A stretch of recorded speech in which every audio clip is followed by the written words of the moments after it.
Olá a todos, sejam muito bem-vindos a mais um episódio da nossa História das Histórias de Detetive.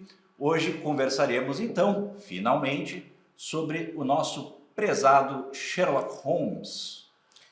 Então, às vezes a gente. E até uma coisa que eu acho que eu tava com um pouco com a expectativa de falar sobre o Holmes, porque eu acho que algumas vezes, para quem não conhece, nós estamos trazendo aqui, mas num desdobramento, aprofundando sobre novos aspectos, um tema que nos é caro. Então, existem outros conteúdos também que nós já produzimos sobre histórias de detetive. E volta e meia parece que a gente coloca o Holmes meio que descanteado, né? Tipo assim. Sim, aquele que não falamos. Ou então aquela coisa assim, não, todo mundo supervaloriza. Não, e todo mundo sabe, todo mundo não tem mais o que falar. E supervaloriza o Holmes. Na verdade, o bom mesmo é o Padre Brown. O bom mesmo é... E não, na verdade, o que a gente tem de maneira muito clara é que Sherlock Holmes foi justamente, pelo menos a minha percepção, claro que alguns podem comentar até acerca de certos sobre Lupin, a questão dos assassinatos da Rua Morgue, assim por diante, mas todas as coisas anteriores ainda faltava por colocar a história de detetive dentro de um lugar, talvez se não mais popular, definitivamente consolidado, com uma qualidade reconhecida por pessoas de mais de um nicho intelectual ou profissional ou social. É que o Sherlock Holmes também, ele vem com alguns pontos muito peculiares, né? Primeiro, seu autor, Sir Arthur Conan Doyle, médico, cirurgião, né, com aspirações de escritor desde o tempo de faculdade, desde jovem, assim, já escrevia, era fascinado pelo sobrenatural, por histórias de fantasma e coisa, né? Mas ele tinha um lexicon, um vocabulário muito além do que se servia ali no mediano das histórias de detetive. Claro que Allan Poe era poeta de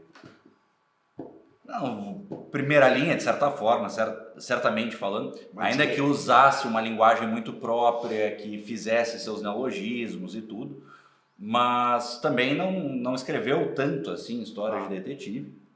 Exatamente. E quando chega o Sherlock Holmes, já temos histórias de detetive acontecendo, vistas muito como mistérios, como quebra-cabeças literários, né? Muito como material de Penny Dreadful. Exato. Como já conversamos em outros encontros, inclusive tem um vídeo aqui no canal comentando um artigo de Chesterton, uma leitura comentada, onde trazemos sobre isso, um pouco da história das Penny Dreadfuls. Vale a pena olhar para quem quiser se inteirar um pouco mais. Mas resumindo, né, Penny é um centavo. Né? Eles passaram a ser viáveis com justamente a revolução ali da prensa, né? Que foi bem ali, teve a feira, a grande feira.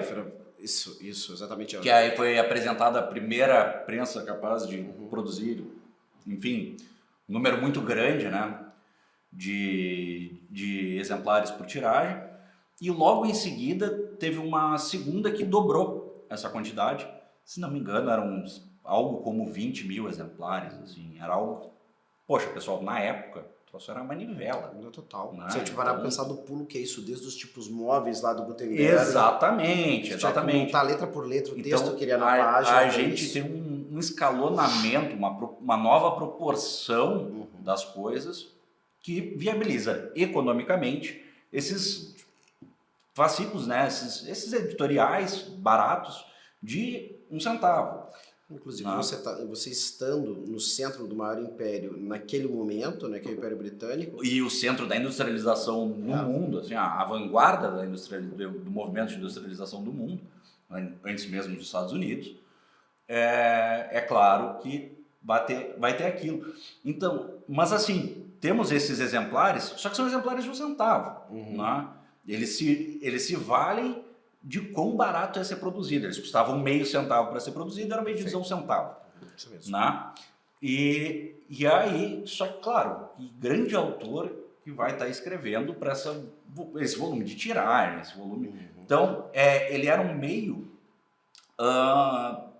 que tinha basicamente dois grupos ali de autores, né? Tu tinhas os iniciantes, né? Quem precisava de uma entrada e tal, queria começar a aparecer.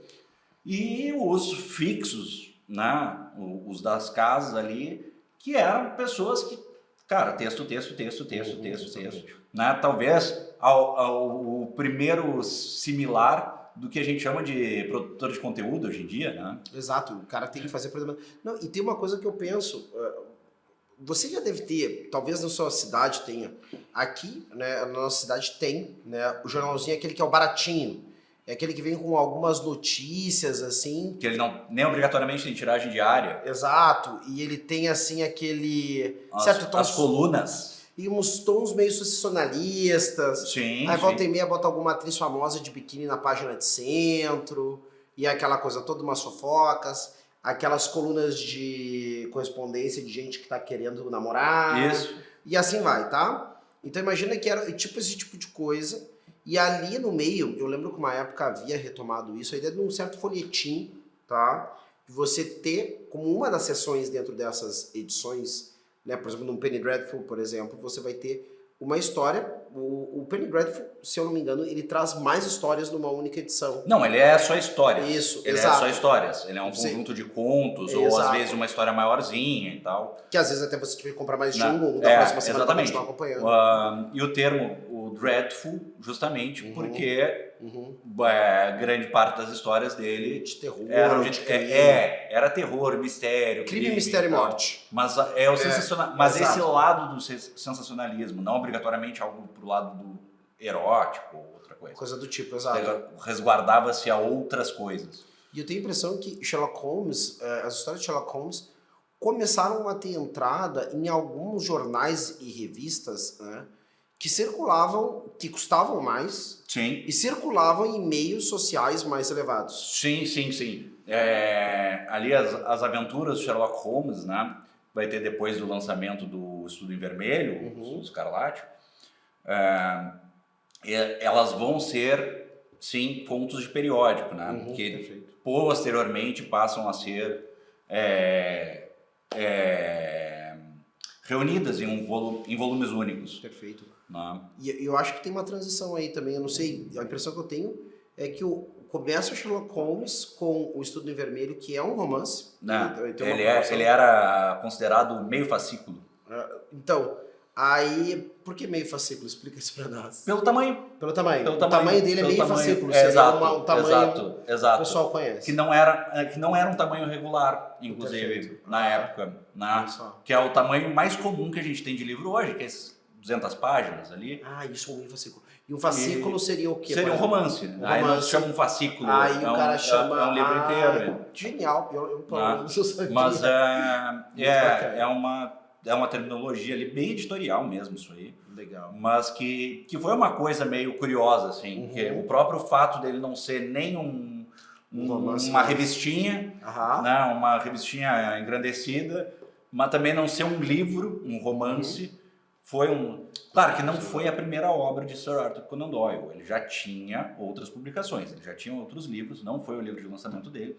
O que ele escreveu, por exemplo, você saberia dizer agora, Vitor? Alguma coisa? O que ele escrevia de... O que ele escrevia, além de periódicos da área, né? Periódico de medicina. Ele também fazia algumas escritas sobre viagem, inclusive. Legal. Ele tem uma viagem a África, não sei se é logo antes ou logo depois escreveu o Estudo em Vermelho, mas eu sei que essa viagem dele à África do Sul impacta assim na escrita do Sherlock Holmes, na composição do personagem. Isso é legal, porque ele vai como cirurgião de um navio, acho que não é da Marinha, num próximo encontro a gente revisa essa informação para você, mas ele vai como médico de um navio, de uma embarcação. Perfeito. Provavelmente fosse Maria Mercante, provavelmente precisaria de um médico a bordo. Não, necessariamente. Uma viagem, por mais curta que fosse, por ser a vapor, o barco está saindo até a ponta da África. Nossa. Não é 2 dias de viagem e tem muita chance de dar problema. Inclusive, com a novidade que é a tecnologia do navio a vapor e a quantidade de mecânico necessária dentro desse navio. Perfeito. Então imagine que está dentro da água numa tempestade na costa da África. Perfeito. É possível que precise de um cara que entenda de amputar uma perna ali. Caramba. Os caras são muito doidos. Mas só acaba aparecendo mesmo. Vários contos acabam aparecendo esses elementos de conhecimento de coisas que estão no Império Britânico afora. Assim, Inclusive, uma curiosidade sobre Sherlock Holmes, um colega de faculdade de Sir Arthur Conan Doyle identificou o Sherlock Holmes, a primeira vez que leu, como um professor deles. Olha só. Que na verdade foi o sujeito que impressionou de tal forma o Sir Arthur Conan Doyle que gerou nele esse fascínio mesmo, essa fixação sobre a ciência da dedução. Olha só. Que vai ser o capítulo de seu livro de abertura, né, do Sherlock Holmes. E aí depois parece que aí eu começo a ter, depois do Estudo em Vermelho, as várias histórias em formato de conto. Isso, as aventuras. Exato.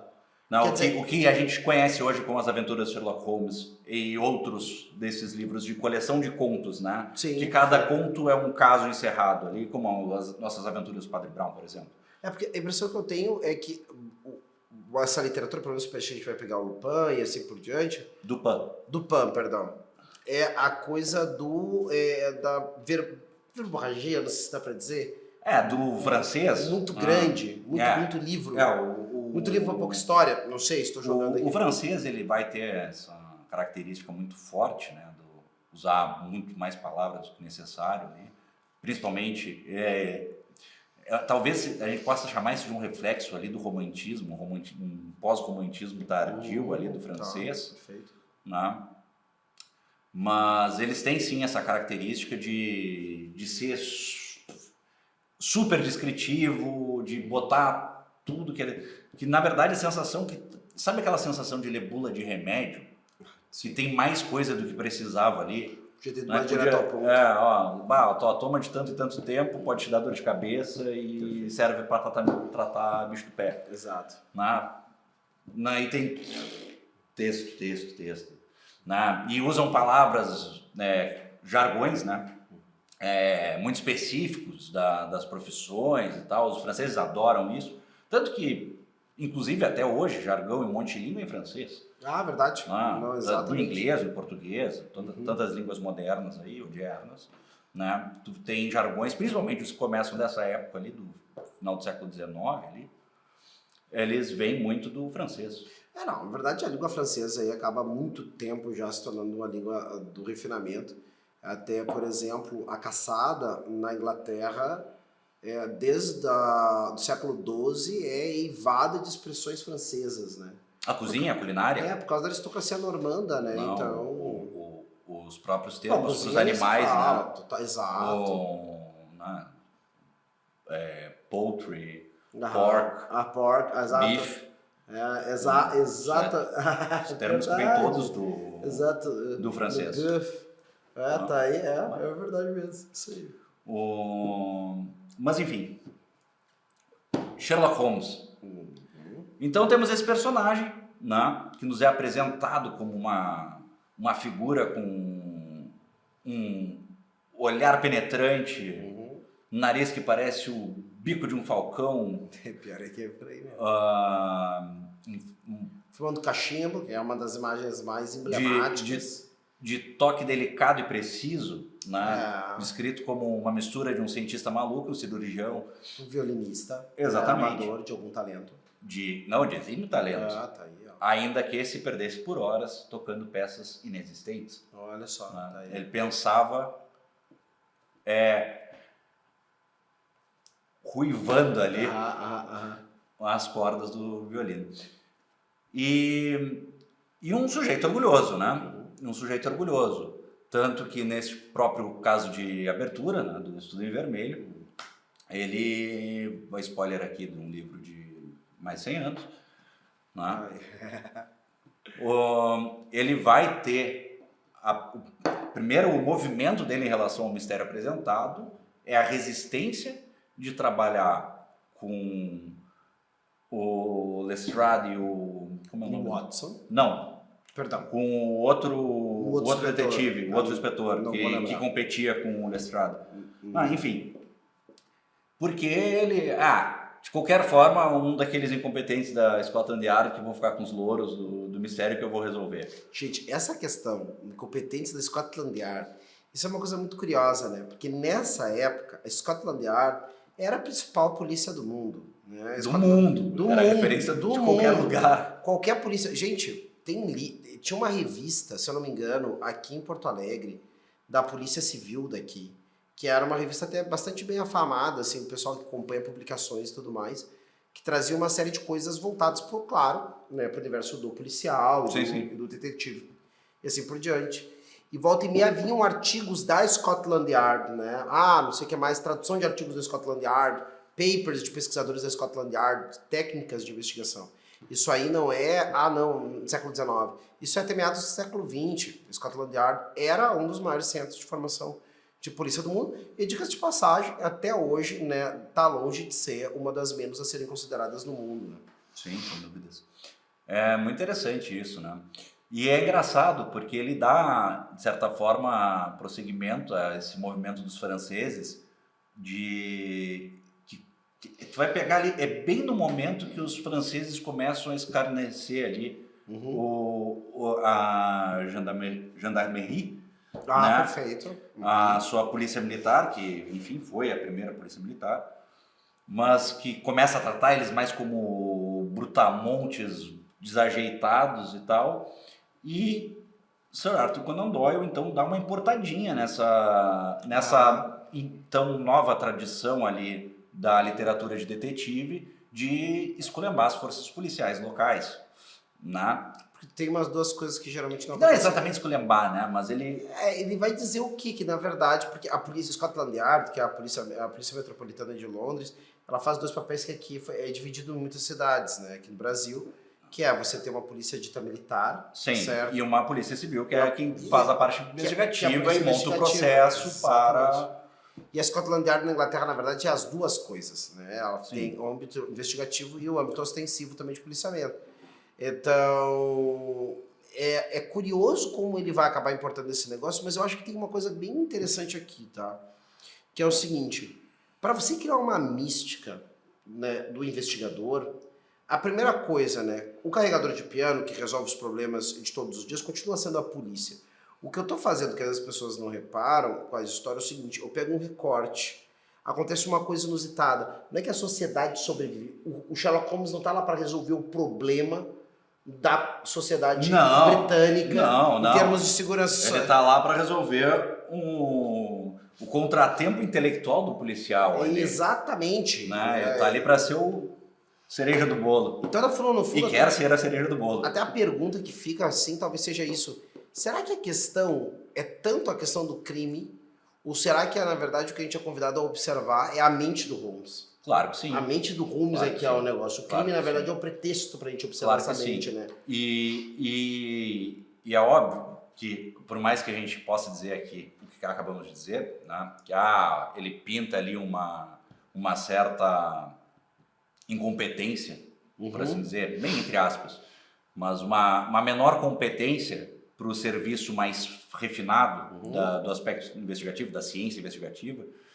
ele também é uma carta do autor, um convite do autor à reflexão, né, de que o sujeito, quando se introjeta em tamanha obsessão pela realização de uma tarefa, ele está sujeito a cair da graça, a cair do cavalo, a virar um sujeito prepotente. Claro. Né? Isso também é uma carta de alerta, porque é um aspecto que não está ali por acaso, porque ele não faz o Sherlock Holmes ser um personagem mais agradável, ser mais simpatizável. Pelo contrário. Ele não gera afeição, ele mostra que tem sempre um ruído ali, que o cara é muito bom, mas ele tem problema. E o problema dele é realmente a obsessão por ser muito bom. Talvez até o que gera o problema é a mesma coisa que gera a solução. Exatamente. É interessante agora nessa releitura aí da série Sherlock, com não sei o que Cumberbatch, que é o cara do Doutor Estranho. Benedict Cumberbatch. E esse aí. E o outro magrão que fez o Hobbit. O outro magrão. Isso. O Martin Freeman. Então, e tem uma hora que uma das inspetoras, uma das detetives da Scotland Yard vai dizer isso, né? Que ela tinha a impressão que o Holmes era, na verdade, um psicopata que decidiu estar do lado da lei. Então, e olhando a história, Inclusive, eu acho que isso é no primeiro episódio que pega a releitura do estudo em vermelho. Exatamente, no primeiro episódio. Inclusive, deram uma girada ali na solução do caso e tal. É interessante ver como eles pegam alguns elementos ali. E é meio amo ou odeia aquele seriado, né, para os grandes fãs de Sherlock Holmes. Isso, claro. Na verdade, eu acho que assim, quem aprecia, gosta. Quem é fissurado vai caindo mais odeia porque ele realmente rompe com purismo. Aquela coisa, tudo depende. Mas eu particularmente, assim, se não vai ser 1 para 1, eu acho que ele é bem cheio de decisões muito acertadas, assim. Tem gente que gosta de brincar com a ideia. Não a de pegar ou matar e ressuscitar, não precisava fazer isso. Nem o autor quis fazer isso, você não precisava ter. Claro, mas de certa forma é assim uma homenagem, né? Isso. É complicado você pegar um personagem em vez de dizer assim, ó, porque uma coisa é aquilo que veio depois. Pra vocês perceberem, provavelmente você já viu isso. Se você leu algumas histórias de detetive que não são somente Sherlock Holmes. É evidente, a Agatha Christie vai por outro caminho, tá? Eu nem vejo essa tensão em Agatha Christie, por exemplo, entre polícia e os investigadores dela. Parece que eles estão andando em outra frequência. Não. Se for ver ali o Hercule Poirot, ele na verdade, tem uma relação com as forças policiais de seja lá qual país ele tiver, de extrema colaboração. Colaboração, exato.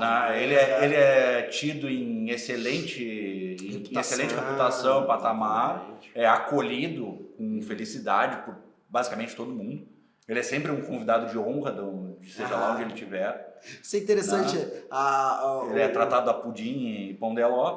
Tá aí, e tem esse afeto muito grande e nunca faz pouco caso das forças policiais. Um cavalheiro, não. O Poirot é um cavalheirão, não, assim. Ele é. O Holmes, inclusive, tem essa característica, que ele é um cara que fica estranho muitas vezes também, porque ele é um cara que ele considera muitas coisas de convenção social como superficialidades inúteis. Bom, ele é um britânico que cospe na própria aristocracia, né? Total. Ele é um desafeto à aristocracia inglesa. Exatamente. Inclusive, seu arranca-rabo com Mycroft, seu irmão, é justamente que o irmão, que ele mesmo dá o louro de ser melhor que ele, mais inteligente que ele. Exatamente. Desperdiçar os serviços, os dotes, trabalhando para a coroa. Exato, ele trabalha, eu acho que é pro incipiente, na época, serviço secreto, que depois vai virar o MI6. Ele é tipo uma M do 007 ali. Exatamente, ele é o 000... Não, ele é o M, assim. Ele é isso. Exato. Então, agora, o que acontece? Aliás, será que o M seria o M escolhido por Ian Fleming seria uma homenagem a Mycroft? Pode ser, agora pensando nisso, né? Quem sabe? Muito legal. Pessoal, não saiam dizendo por aí isso categoricamente, mas se disser... uma possibilidade aí, para quem conhece. Investiguem por aí. Talvez até alguém que conheça de mais de perto a figura do 007, tem gente que... todas essas coisas. Lê essa história, vai dizer assim, realmente, aquela coisa toda. Porque o Doyle, ele acaba criando uma certa tradição que aparece em várias histórias de detetive, principalmente os detetives noir, que é aquela coisa do cara que parece que ele, na verdade, é visto como quase mais um delinquente pela polícia, enquanto ele, na verdade, está fazendo o que ele pode para desvendar o caso. Só que ele vai correndo por fora. Né? Eu achei muito realista. Ele é meio aquele bicho desgarrado, assim, bicho solto. Isso, exatamente. E ele fica naquele ermo, porque como ele não é membro de uma força policial, ele é uma coisa extraoficial, ele tem aquele wiggle room, como se diz em inglês, né? Ele tem aquela folguinha ali para tomar uns meios mais questionáveis ali, aquela zona legalmente cinza, né? Cinzenta. Ainda que eu não me lembro de ter lido um conto onde o Holmes faz algo do tipo. De transcender a... De transgredir, na verdade, né? Gostei do transcender. De transcender o bem e o mal. O que é o ladrão? O cara que transcende a lei. É o cara que tá... Mas enfim, como ia dizendo? Que a gente estava falando sobre essa questão do Sherlock Holmes ser essa figura transgressora, né? E que traz para nós, diferentemente de uma Agatha Christie da vida, algo do tipo, essa coisa do... vai apresentar personagens muito mais que contemporizam, né, com... Isso é interessante também, né? Parece que a geração de ouro do romance policial acaba meio que querendo, eu não sei se limpar a barra ou melhorar a situação. Porque, por exemplo, se eu pego o Winsey da Sayers, ou se eu pego o Miss Marple, o Poirot, ou esse pessoal da Agatha Christie, parece que essa galera tá muito mais em paz com as forças de paz. Não, eles são muito mais engomados com o sistema. Exatamente. O Sherlock Holmes, ele é o do contra ali. Que parece que é aquela coisa, o cara de verdadeiro gênio, porque ele é um gênio, né? Exato. Isso que é o grande ponto. O cara de verdadeiro gênio, ele não é que a da Scotland Yard é ruim. Não. É que ele é extraordinariamente bom. Exatamente. Tanto que, né, tem toda uma metáfora ali da espiral dele com o Moriarty, que... Aí é que tá o ponto. Talvez eu acho que, assim, quando a gente vai comparar Sherlock Holmes e Padre Brown, isso é uma coisa que a gente até conversou, não sei se em gravação ou entre nós, mas que é um ponto, sim, muito interessante, como a sua versão de Sherlock Holmes, por assim dizer, do nosso querido Chesterton, temos um arco de redenção. Né? Isso, perfeito. Nosso Padre Brown, muito legal. Ele realmente vai em busca da salvação do Flambeau. Exato. Enquanto o Sherlock Holmes tem na sua figura ali antagônica do Moriarty uma espiral da destruição mesmo. Isso, exatamente. Um querendo ganhar do outro, custe a vida. Fim. É uma fixação, exatamente. É um amor de uma obsessão. Um amor de perdição. É uma obsessão. Eu já vi gente, inclusive, cogitando. É claro que isso aí, pra mim, não é uma coisa que não cola. Mas que, na verdade, haveria uma tensão romântica entre os dois. Seria maravilhoso se não tivesse a Irene pra... tá ali, exato. Essa vírgula. Então, mas aí é que tá outro... Agora, eu tava pensando nisso desde o começo do vídeo. A gente traz pra baila, porque a figura da Irene Adler, ela... Tá, beleza, ela aparece ali, mas ele não diz que tá apaixonado por ela. Ele diz que ele tá encantado pela mulher que foi capaz de dar a volta nele. De enganar enganador, de mentir pro mentiroso. Exato. Te convence isso aí? Cara... Holmes é capaz de amar? Não. Existe espaço pros sentimentos naquela... Mas eu acho que é justamente esse o ponto. Ele acreditar que não tem capacidade e descobrir que, opa, entendeu? Mas mesmo assim ele é tão obcecado que ele nunca consegue entrar em termos com aquilo. Poxa, mas a gente tá falando de uma personalidade muito neurótica. Mas, né? pelo amor de Deus, é um cara que não... Ele é apresentado no segundo capítulo do primeiro livro. Oi, pessoal, tudo bem? Você acaba de me contar, então, que a Terra gira em torno do Sol. Eu vou fazer o melhor possível para esquecer disso, porque essa informação não me serve para nada. Para as investigações. Então, assim, não, estou afirmando categoricamente, ele é obsessivo. Tanto é que a gente tem um conto que eu nunca me esqueço, que eu fiquei chocado, que eu não era tão mais velho assim quando eu li. Que ele começa o conto, na verdade, esse é o nível do nosso amigo, tá? Ele tem, hoje, o que nós chamaríamos, talvez até mesmo, de uma ansiedade relacionada a não ter realmente grandes desafios. Veja o que eu estou dizendo para vocês. Ele é um sujeito que é movido pelos grandes desafios que as mentes comuns, ou mesmo que o burocrata atarefado, não tem condições de resolver, pelo menos da maneira que ele faz. Evidentemente, ele é um cara que ele não vai resolver aquilo que é o dia a dia, né, de uma força de segurança. Agora, ele está se vendo entediado. Ele é quase um junkie ali, o que chamam de adrenaline junkie, né? Isso. Viciado em adrenalina. Só que no caso sendo essa adrenalina, esse estímulo, esse super estímulo intelectual de resolver o que, como ele diz, o improvável não é impossível. Então, e aí? Bom, e na falta de adrenalina, no caso do Holmes, que não tem adrenalina, caça com cocaína. Então óbvio. começa o conto com ele administrando uma solução de cocaína, porque tá se sentindo muito, né? Não é estudo em vermelho. Não é o Estudo em Vermelho, é um outro conto que eu nem me recordo qual. Mas porque ele tá muito entediado, porque há algum tempo não aparece nenhum caso instigante desafiador. Sim, e aí todos os casos que o Watson chega e traz pra ele ali vai ser o tipo, não, é isso. Exato. Resolvi. Não, assim, ó, a cena é essa, assim. E agora? O pede ajuda porque sumiu uma antiga tiara da família. Aí disse assim, pode ligar para fulana, pode mandar um telegrama para fulana, porque a tiara está com fulana de tal, que é empregada, blá, blá, blá. E ele, assim, ele nem ouviu.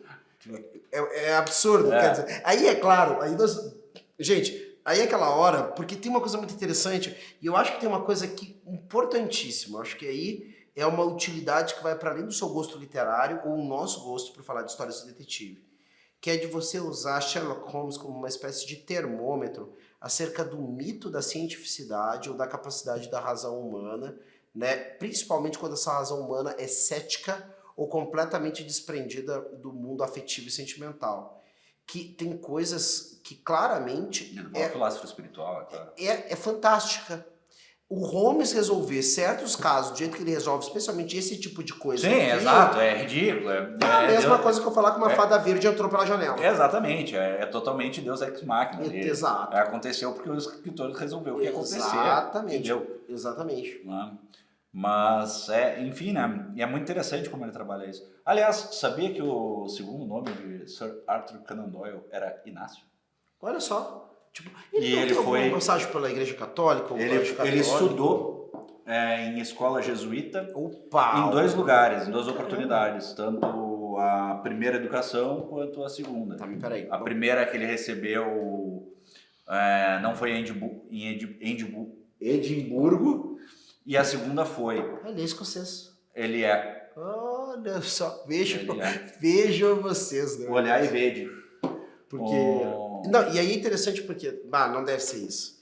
Mas agora eu me perguntei o quanto o escocês não ficou, né, deleitado em fazer uma caricatura do inglês... Debochado londrino. Do londrino, desse homem, desse gentleman impassível, né, e assim por diante. Sabe, até agora um estalo assim de autores britânicos ou ingleses, da Grã-Bretanha no caso, pegando outro, sabe que desde a própria série ali da BBC, um paralelo que vou ter, claro, esse paralelo não é sobre a obra em si, né? Mas sobre adaptações das obras que eles fizeram logo após, não tão logo, mas uns 2 anos depois que acabaram do Sherlock Holmes, eles fizeram do Drácula. Olha só. E acredito que há um paralelo bem interessante ali. Com certeza. Entre Bram Stoker e nosso Conan Doyle. Exato. Provavelmente se conheceram, né? Porque sabe por quê? Não é porque eu acho que o não Doyle... são contemporâneos, mas são contemporâneos. O Doyle andava por tudo. 2 britânicos, porém não ingleses. Né? Vale a pena lembrar que toda a ilha da Irlanda fazia parte do Reino Unido nessa época. Enquanto, por bem ou por mal. Por bem e por mal. Depois a coisa vai mudar por mal mesmo. Mas o que acontece é... E os 2 circulavam em tudo que é lugar. Todo mundo conheceu o Bram Stoker, porque além de um baita autor, ele era gente finíssima. Sim. E o Doyle também, tem aquela literatura em formato de diário. Isso. Em ambos os epistolar, casos. A gente poderia chamar, o de diário, exatamente. E coleção de notas e artigos, páginas de jornal ali dentro. E um caráter investigativo também. Totalmente. E você tem isso agora... Nossa, Vitor, foi muito bom esse paralelo. Não vou mentir, Drácula é a minha história de detetive favorita, lamento por todos. Não, mas é muito bom, gente, porque assim, quem conhece a história do Drácula talvez consiga entender. Quem já leu o livro, né? Ou pelo menos conheça a estrutura da obra. Deixa eu decepcionar você. Aquele filme até bem bacana do Francis Ford Coppola Com o Gary Gary Oldman velho. Gary Oldman velho, Winona Ryder, Keanu Reeves, e Tutti Quanti e Jeremy Irons. Não, Jeremy Irons não, é o cara do o Hannibal. Meu Deus. Anthony Hopkins. Anthony Hopkins, que faz o Van Helsing, no caso, tá? Essa galera, ele tem uma hora que ele dá uma mudada violenta no sentido da obra, ele humaniza o Drácula. Não. E aquela coisa ele é dá um o sentido, paraíso perdido do Drácula. Isso, não é, gente. O Drácula do romance Não, é um ele monstro. Ele é um Nosferatu. Não, e é muito interessante, assim, ó, porque ele tem uma personalidade sedutora, assim, no primeiro capítulo, nos primeiros capítulos, né, que são todos o diário do perfeito. Jonathan. Do Jonathan. O primeiro não, porque o primeiro ele não chegou no castelo ainda, né? Tem ali a alusão. O Jonathan Harker. Isso. Harker. Resumo, muito rápido. Muito rápido.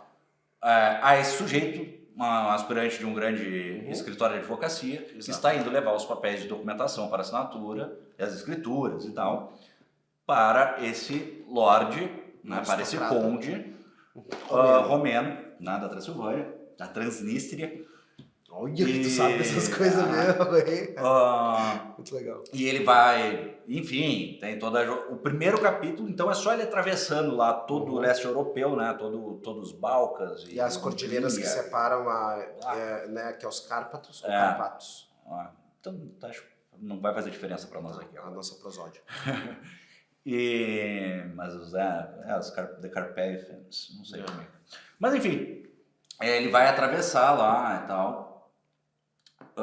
Chega no castelo e ele é super bem tratado e tal, mas ele começa, né, a notar umas coisas que, pessoal, é impossível, eu acho, um sujeito no século XXI não saber quem é o Drácula e não saber que ele é um vampiro. Isso é muito bom. Né? Então não tem como ler aquilo com uma presunção de inocência perfeita, né? Mas o Jonathan não tá no século XXI. Exatamente, mas assim, faça um esforcinho ali, se for ali. Isso. Pra estar na cabeça daquele sujeito ali. Que nunca ouviu falar de Drácula na vida. Exatamente. Não ouviu falar de vampiro. De vampiro, exatamente. Existem algumas pessoas que ao longo do caminho vão tá dando lá, né? E aí ele começa a perceber que ele tá perdido dentro do castelo, que ele não consegue sair, que as coisas são tudo meio estranhas, que o cara tá parecendo ficar mais novo a cada dia. E fica cada vez pior. E o inglês dele, quando o Jonathan chega no castelo, é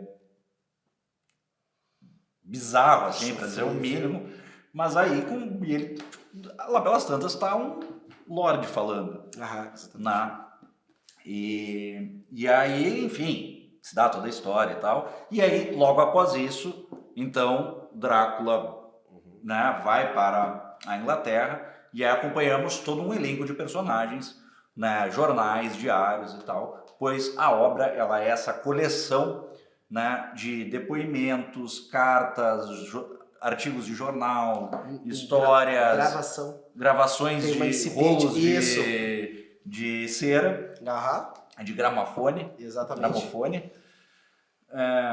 Enfim, mas ela é essa coleção, né, é como se um sujeito tivesse juntado tudo que se conseguiu sobre todas as informações e tal. Exatamente. E é um dossiê organizado de uma forma mais ou menos cronológica, exato. Para que se possa entender então aquela história, para que aquilo fique registrado e não volte a acontecer nunca mais. Exato. Mas é muito interessante e como o próprio Bram escreve, realmente assim, é impressionante, porque ao longo do livro fica muito claro que personagem está contando aquela parte da história, como ele cria muito bem a voz de cada sujeito. Verdade. Né? Parece que eu tô vendo assim, quando é o Dr. Seward falando, quando é... Exatamente, quando é o Jonathan, quando é a Mina. Exato. Tem assim, o próprio uso da linguagem mesmo, tal. O médico vai ter uma abordagem, um jeito de falar muito mais tecnicista. Assim, relatorial, né? Meio relatorial a descrição que ele faz, exatamente. Não. Porque tem um personagem aí ao qual está recebendo a influência do Drácula e que está no sanatório do doutor, que faz parte dessa trupe aí, né? De heróis. É um paciente no manicômio. No manicômio. Mas enfim, Voltando para Sherlock Holmes. Voltando para Sherlock Holmes, a relação muito clara que nós temos, por que a gente está falando isso? Porque como o nosso amigão aqui já nos explicou, na verdade, a história de detetive, segundo a leitura do Chesterton, ela atualiza para nós um tipo de conto que está presente nas mais diversas baladas, especialmente se nós pensamos no conto de cavalaria, onde nós temos um monstro, ou então um mago do mal, que desestabiliza a ordem daquele mundo rural e medieval, e que vai ser combatido por um, e aí é que é muito legal, ou por um grupo de cavaleiros. Conversamos E isso aí no é que nosso tá o primeiro Drácula. encontro. Isso é muito Se você bacana. não lembra, volte na nossa primeira história das histórias de detetive, Veja lá. onde conversamos mais sobre a Exatamente. questão do nosso cavaleiro urbano. E aí é interessantíssimo porque pela primeira vez, depois dessa atualização quase inconsciente desse tipo de conto, eu tenho no Drácula, né, quase que alguém me entregando o contraponto. Peraí, deixa eu levantar um pouquinho aqui a cortina do que vocês estão lendo em histórias de detetive e mostrar um monstro sobrenatural com um grupo de homens comprometidos quase para o juramento cavalheiresco. Não, na verdade não é quase, porque eles fazem fazem o o juramento mesmo, é verdade. E tem uma dama para ser salva, que é a Mina, que é, na verdade, o apelido de Wilhelmina, né? Ou que nem eu tenho- Guilhermina. Guilhermina, que nem eu tenho Wilhelm, eu tenho Wilhelmina. E aí, em torno daquela mulher, que acaba sendo minha inspiração, É a nossa Billy. e é um pouco... Cara, é sensacional. É sensacional. É muito bacana. Essa relação eu percebo agora nessa conversa aqui. E na verdade a gente vai ter isso também no Sherlock Holmes, né? Com certeza, com certeza. E Volta e meia tem um personagem feminino também, sim, né? Que tá... não, quase tudo que é caso que ele realmente vai investigar tem ali claro que se há uma pessoa pedindo ajuda, né? Normalmente vai ter essa figura. O próprio Estudo em Vermelho, grande parte do mistério circula em torno de uma aliança. Isso. Agora, deixa eu ver se faz sentido pra ti, Victor, essa ideia. Eu consigo pensar, porque a gente pensa, claro, normalmente, né? São dois personagens. Mas eu quase tô sendo inclinado a pensar nessa dupla, Holmes e Watson, quase como um binômio, né? Porque assim, quando eles estão envolvidos em situações de mistério ou apuros que envolvem uma mulher, inclusive a sorte dela depende do sucesso deles em relação a isso tudo, o Holmes é o cara que pensa a coisa e vai resolver e coloca todos os meios para isso. Mas o cara que tá sentindo, o cara que tá se encantando, o cara que tá sofrendo, assim... É engraçado dentro dizer isso, porque quando tu começou a falar, eu pensei, o Watson, ele é a consciência do ato heróico, ele é a deliberação. Né? Isso. E o Holmes, ele só vai pular mesmo na hora Exatamente. do clímax ali. Exato. Que ele é tipo, não, o problema é essa mulher e tal. E aí na Exato. hora, tipo, não, eu não vou deixar ela e não vou deixar tu, que é meu amigo, se sacrificar sozinho. Isso. Porque o coitado do Watson, ele não tem o talento do Holmes, mas ele tem o coração. Mas ele tem o coração, ele tem a o coração coragem. dos dois. Exato. Então assim, pô... Veterano de guerra, né, cara? Exato. Ele é veterano, pra quem não sabe, ele é veterano da primeira guerra, de uma guerra imperial. Da Segunda Guerra do Afeganistão. Isso, Do Afeganistão? Do Afeganistão, isso. Lá no século XIX. Agora teve uma outra guerra, agora que vocês já devem estar... Na verdade tiveram várias guerras no Afeganistão. Ali é um lugar que tem guerra. Tem guerra e ninguém ganha. É, aquela coisa. Inclusive, deixa os caras lá. Nem Isso não é uma defesa por eles, é só uma constatação histórica de que todo mundo que se mete lá se atrapalha. Todo mundo vai ganhar e todo mundo vai perder. Deixa os caras intocados lá nas montanhas. Deixa o cara lá de boa na montanha dele. Mas é isso, então temos esse nosso episódio sobre algumas coisas sobre Sherlock Holmes. Acho que a gente pode realmente fazer um segundo encontro aqui, tanto para trazer sobre a queda e a ressurreição de Sherlock Holmes, mas antes acho que devemos convidar o pessoal para alguns outros autores, como nossa Agatha Christie, entre outros. Né? Falamos hoje muito sobre Poirot, né? Falamos um pouquinho aqui sobre o nosso último dos terrores góticos, né? Na figura do Drácula ali, exatamente. Stoker, mas podemos sim então nos encontrar mais um encontro E esse episódio, então, que seria o nosso primeiro encontro sobre Sherlock Holmes, vira o nosso primeiro encontro sobre Sherlock Holmes e Drácula. Exato, exatamente. E só para deixar vocês com água na boca, curiosamente, alguns personagens, mais de uma coisa no mundo, ela cresce em cima do grande desafio. Né? E parece que era necessário para explorar tudo que tinha para ser explorado da figura do Sherlock Holmes, o surgimento dessa contraparte, desse Nêmesis, que é também um homem com uma cabeça formidável, porém que na verdade vai querer impor, né? Ele é a clássica figura, ele é a clássica forma ali, expressão, né, do arquétipo, depois de um vai chamar, de sombra, né? Isso, ele perfeito. é a perfeita figura da sombra, ele é a mesma potência do herói, talvez até mais potente nas suas capacidades, nas suas habilidades, Exato. porém sem o lastro da virtude. Exato. Tem sujeitos que é aquilo, alguns querem colaborar ainda com suas digressões com a comunidade constituída e com a ordem constituída, porque acreditam nela, e outros sujeitos percebem que podem correr. Bom, vamos brincar disso, né? A gente tem muitos binômios desses. Agora me ocorreu muito rapidamente, assim, passou o flash, por exemplo, o Charles Xavier e o Magneto. Sim. Então é aquela coisa, tem um cara que ele quer conciliar, ele quer tentar trazer, ele quer inclusive convencer aqueles que lhe são inferiores em capacidade de virtude, mas que não são convencidos. E você tem um cara que diz, cara, você tem esperança é uma idiotice.